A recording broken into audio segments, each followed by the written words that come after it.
आपकी जन्म कुंडली में जो ग्रह नीच का है, आपके भाई की जन्म कुंडली में वो ग्रह उच्च का कैसे हो गया? ये आपने कभी सोचा? दोनों एक ही योनि से निकले हैं, एक ही गर्भ से निकले हैं, माँ भी एक है, पिता भी एक है। आपका भाई सारी सुख सुविधाएं उठा पा रहा है और आप सारी सुख सुविधाओं से वंचित हो। आपका वो ग्रह नीच का कैसे हो गया? आपका तो तलाक हो गया, आपके भाई की शादी ठीक चल रही है, ये सोचा आपने कभी? या एक माँ की 3 संतान है, एक आईएएस अधिकारी बन गया, एक प्राइवेट जॉब कर रहा है और एक जेल में ही है अभी।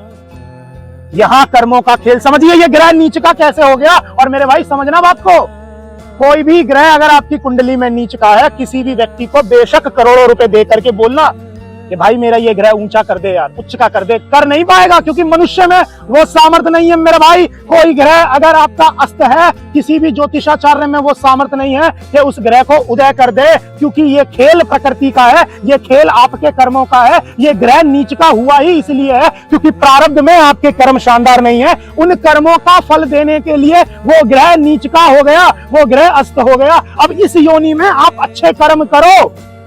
प्रकृति ये बताना चाह रही है मेरे भाई, ये सूर्य कैसे नीच का हो गया।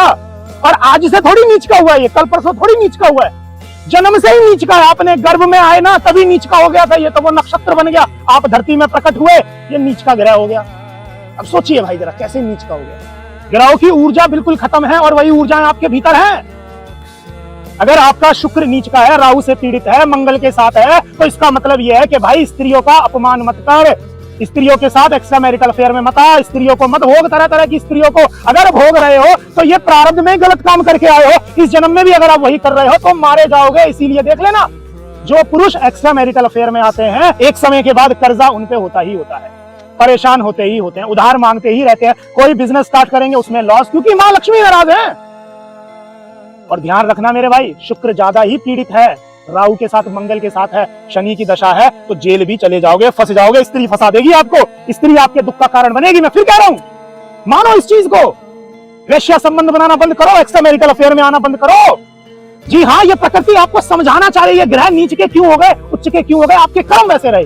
और ध्यान रखना, कितनी भी स्त्रियों के साथ संबंध बना लेना, अगर आपको ये लगता है ये स्त्री आपसे प्रेम करती है, नहीं, जिस दिन फंसोगे कोई भी स्त्री साथ नहीं देगी। 10 के साथ संबंध बना रहे हो, ये 10 की 10 माया है, आपको छल करके जाएंगी। समझना, ये कोई भी पुरुष जो अभी आश्वासन दे रहा मैं तुम्हारे साथ रहूंगा, एक बार संबंध बना लिए, एक बार रस निकल गया आप में से, तो आप भटकती फिरोगी दीदी। मान जाओ इस चीज को, मैं भी बता रहा हूं। वैसी शुक्र खराब है, वैसी सूर्य खराब है, आपके भाग्य का उदय नहीं हो पाया। 50 साल के हो गए हो, अभी तक पिता के टुकड़ों पे पल रहे हो, सोचो कैसे। फिर कह रहा हूं, वीरनाश, पर स्त्री संबंध बंद कर दीजिए। ये ग्रह आपके नीच के हैं, बर्थ चार्ट देखिए अपनी कुंडली में और बताइए, इसीलिए आपके भाग्य का उदय नहीं हुआ। सीताराम बोलिए, भगवान राम के चरण पकड़ लीजिए।